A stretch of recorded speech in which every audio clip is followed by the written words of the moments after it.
கர்த்தருடைய பரிசுத்த நாம மகிமைப்படுவதாக. கர்த்தர் நம் ஒவ்வொருவரையும் ஆசீர்வதிப்பாராக. இன்றைக்கு நாம் தியானிக்கும்படியாக எபிரேயர் 5ஆம் அதிகாரம் 7ஆம் வசனத்தை நாம் வாசிக்கலாம். அவர் மாம்சத்தில் இருந்த நாட்களில் தம்மை மரணத்தினின்று ரட்சிக்க வல்லமை உள்ளவரை நோக்கி பலத்த சத்தத்தோடும் கண்ணீரோடும் விண்ணப்பம் பண்ணி வேண்டுதல் செய்து தமக்கு உண்டான பயபக்தி நிமித்தம் கேட்கப்பட்டு என்று நாம் வாசிக்கிறோம். இது யாரை குறித்து சொல்லப்பட்டிருக்கிறது? நம்முடைய கர்த்தராகிய இயேசு கிறிஸ்துவை குறித்து சொல்லப்பட்டிருக்கிறது. அவர் மாம்சத்தில் இருந்த நாட்களில், அதாவது இந்த உலகத்திலே அவர் வாழ்ந்த நாட்களில் அவர் பண்ணின விண்ணப்பம், அவர் பண்ணின ஜெபங்களுடைய அனுபவத்தை குறித்து தான் நம்ம இந்த வசனத்துல நாம் வாசிக்கிறோம். இங்க என்ன எழுதப்பட்டிருக்கிறது? 2 காரியங்கள் கர்த்தராகிய இயேசு கிறிஸ்துடைய ஜெபத்தின் அனுபவத்தை குறித்து நாம் இங்க பார்க்கிறோம். முதலாவது, அவர் தம்மை மரணத்தினின்று ரட்சிக்க வல்லமை உள்ளவரை நோக்கி ஜெபம் பண்ணினார். யாரை நோக்கி ஜெபம் பண்ணினார்? இது முதலாவது காரியம். இரண்டாவது காரியம், அவர் எப்படி ஜெபம் பண்ணினார்? பலத்த சத்தத்தோடும் கண்ணீரோடும் அவர் விண்ணப்பம் பண்ணி வேண்டுதல் செய்தார் என்று நாம் பார்க்கிறோம். இதுல முதலாவது காரியம் நம்ம பார்க்கும் பொழுது, தம்மை மரணத்தினின்று ரட்சிக்க வல்லமை உள்ளவரை நோக்கி, அப்போ கர்த்தராகிய இயேசுவுக்கு ஒரு தெளிவான வெளிப்படுத்தல் இருந்தது. என்ன? நான் யாரை நோக்கி விண்ணப்பம் பண்ண வேண்டும்?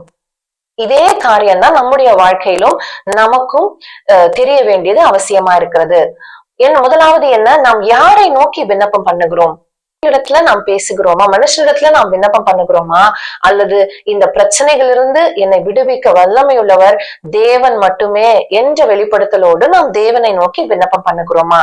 இந்த காரியத்தை நம்ம ஆராய்ந்து பார்க்க வேண்டும். இந்த காரியத்துல நாம் ஆராய்ந்து பார்க்க வேண்டியது அவசியம். கர்த்தராகிய இயேசு கிறிஸ்து நினைச்சிருந்தா பிலாத்துக்கு முன்பாக நிற்கும் பொழுது பிலாத்து நிறைய ஆப்ஷன்ஸ் கொடுத்தான் கர்த்தராகிய இயேசு கிறிஸ்துவுக்கு, இல்லையா? அவன் நினைச்சிருந்தா என்ன பண்ண முடியும்? அவர் விடுதலையாக்கி இருந்திருக்க முடியும். அல்லது கர்த்தராகிய இயேசு கிறிஸ்துவே பிரதான ஆசாரியத்துல அவர் சரண்டரா இருந்தார் அப்படின்னா அவர் விடுதலை பண்ணி இருக்கிறதுக்கு நிறைய வாய்ப்புகள் இருந்திருக்கு. அப்போ அவருடைய சிலுவை மரணம் அப்படிங்கறதெல்லாம் அப்படி ஒன்று இல்லாமலே போயிருந்திருக்கும். அவர் பிலாத்துவிடமோ இல்ல பிரதான ஆசாரியர்களிடமோ அவர் சரணடைஞ்சிருந்தாரு, அவர் சரண்டரா இருந்தாரு அப்படின்னா அதெல்லாம் தேவனுடைய சித்தம் அல்ல. அதற்கெல்லாம் கர்த்தராகிய இயேசு கிறிஸ்து ஒப்பு கொடுக்கவில்லை. ஏன் ஒப்பு கொடுக்கவில்லை அப்படின்னா, அவருக்கு ஒரு விஷயம் தெரியும். என்ன விஷயம்? எனக்கு என்னை மரணத்தினின்று ரட்சிக்க வல்லமை உள்ளவர் பிதாவாகிய தேவன் மட்டுமே. அவருக்கு ஒரு காரியம் தெளிவாக தெரியும். என்ன காரியம்? என்னை மரணத்தினின்று ரட்சிக்க வல்லமை உள்ளவன் பிலாத்து அல்ல. என்னை மரணத்தினின்று ரட்சிக்க வல்லமை உள்ளவர்கள் இந்த பிரதான ஆசாரியரோ இந்த ஜனக்கூட்டமும் அல்ல. என்னை மரணத்தினின்று ரட்சிக்க வல்லமை உள்ளவர் என்னுடைய பிதாவாகிய தேவன் மட்டுமே என்கிற ஒரு சரியான வெளிப்படுத்தல் நம்முடைய கர்த்தராகிய இயேசு கிறிஸ்துவ இருந்தபடினாலதான் அவர் அந்த ஆப்ஷன்ஸ்க்கு எல்லாம் தன்னை என்ன பண்ணல, ஒப்பு கொடுக்கல என்கிறத நாம் பார்க்கிறோம். அப்ப பிதாவாகிய தேவனை நோக்கிதான் அவர் விண்ணப்பம் பண்ணினார். எதற்கு? தன்னை மரணத்தினின்று தன்னை ரட்சிக்கும்படியாக. நம்முடைய வாழ்க்கையில கூட நமக்கு இருக்கிற பிரச்சனைகள்ல, போராட்டங்கள்ல, நமக்கு இருக்கிற வியாதிகள்ல, நம்முடைய பலவீனங்கள்ல நம்மை ரட்சிக்க வல்லமை உள்ளவர்கள் என்று நாம் யாரையெல்லாம் நம்பிக்கொண்டிருக்கிறோம் என்கிறத நாம் யோசிக்கணும். நாம் ரட்சிக்க வல்லமை உள்ளவர் என்று நம்பக்கூடிய ஒரே ஒருத்தர் அது நம்முடைய தேவன் மட்டும்தான். அப்போ நம்முடைய தேவன் நம்முடைய பிரச்சனைகளிலிருந்து நம்மை விடுவிக்க வல்லவர், எல்லா காரியங்களிலும் அவர் எனக்கு ஜெயத்தை கொடுக்க வல்லவர் என்கிற அறிவு, அந்த வெளிப்படுத்தல் நமக்கு இருக்கும் பொழுது நாம் எல்லா காரியங்களிலுமே நமக்கு ஜெயத்தை நாம் பெற்றுக்கொள்ள முடியும். இரண்டாவது காரியமாக நம்ம இங்க வாசிக்கிறோம், அவர் பலத்த சத்தத்தோடும் கண்ணீரோடும் விண்ணப்பம் பண்ணினார் என்று பார்க்கிறோம். நாம் இந்த நம்முடைய வேதாகமத்துல நிறைய ஜெப வீரர்களை குறித்து நாம் வாசிக்கிறோம். பலவிதமான ஜெப அனுபவங்களை குறித்து நாம் வாசிக்கிறோம். அன்னாருடைய ஜெபம் எப்படி இருந்தது? அவள் இருதயத்திலே பேசினாள் என்று பார்க்கிறோம். அவள் உதடுகள் மாத்திரம் அசைந்தது. அவள் இருதயத்திலிருந்து தேவனோடு இடைப்பட்டாள்.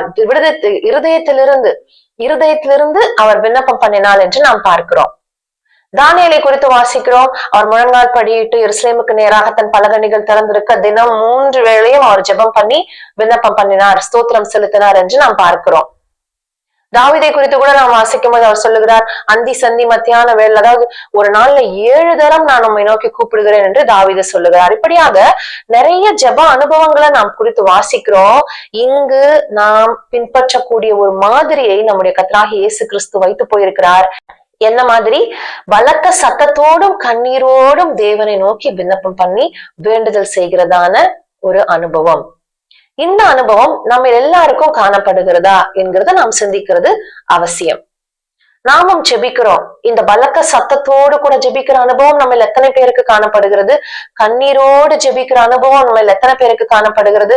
நமக்குரிய பிரச்சனைகள்ல, போராட்டங்கள்ல மட்டும் நம்ம என்ன பண்றோம்? கண்ணீரோட ஜெபம் பண்றோம். கண்ணீரோட நாம் ஜெபிக்கிறோம். நமக்கு தேவையான பொழுது கண்ணீரோடு ஜெபிக்கிறோம்.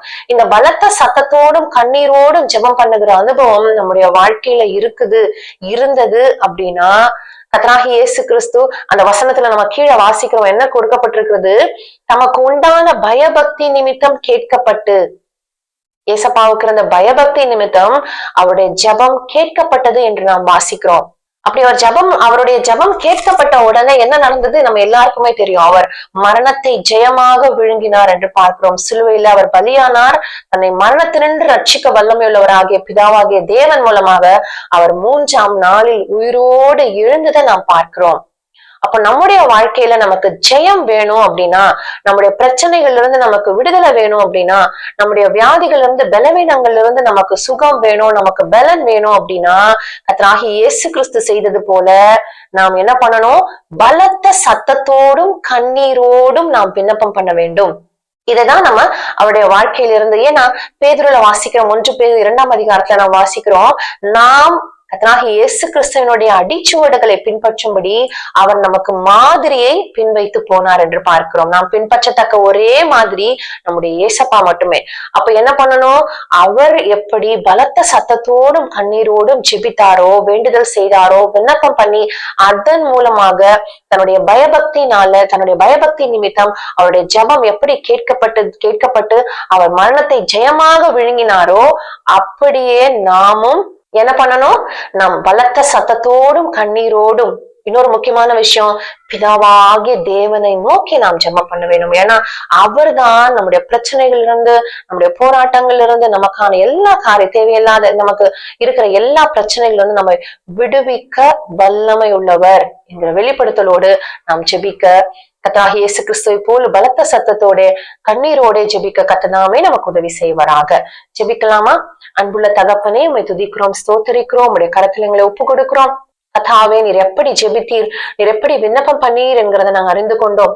உம்மை போலவே பிதாவாகிய தேவனை நோக்கி பலத்த சத்தத்தோடும் கண்ணீரோடும் விண்ணப்பம் பண்ணி வேண்டுதல் செய்து நாங்களும் எங்கள் ஜெபங்களும் கேட்கப்பட்டு நாங்கள் ஜெயத்தை பெற்றுக்கொள்ள எங்களுக்கு உதவி செய்யும். இயேசுவின் நாமத்தில் ஜெபிக்கிறோம் பிதாவே, ஆமேன். கர்த்தர் நம்மை ஆசீர்வதிப்பாராக. ஆமேன்.